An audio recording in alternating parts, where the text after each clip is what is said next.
Hi, my name is Regenson H. Victoria. My friends call me Red. I am 20 years old. I live with my family at Waniman, Dulong Bayan, San Jose del Monte, Bulacan, Philippines. I am the youngest in our family. My father passed away when I was only 2 years old, and my mother take care of me, together with my two older siblings. My older brother Rogenson Victoria, and my older sister Regine Victoria Yap. I am a graduating student of Bachelor of Science in Hotel and Restaurant Management at Central Escolar University of Malolos.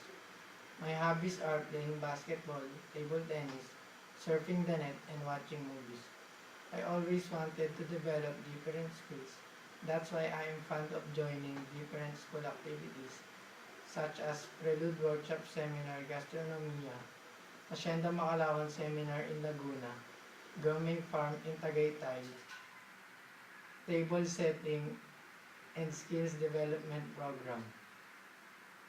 In our school, I won in the table setting as the champion, and I also represent our school in the table skirting competition. And luckily, I was able to win and get the bronze medal. Last April to May 2011,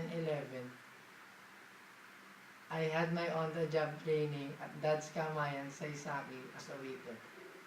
I serve and assist the guests with all their needs. I bus out, cleaning up and setting up the tables.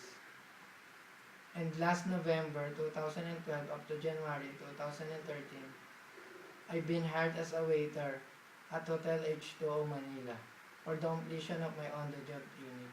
I also serve and assist the guests, bus out, cleaning up and setting up the tables. And I also became a host and a runner at their cafeteria and an assistant at the office. I also have my part-time job at our own catering services, the RH Victoria's Restaurant and Catering Services during my free time. My work experience is very stressful and tiring, but because I love what I am doing, I get to enjoy it.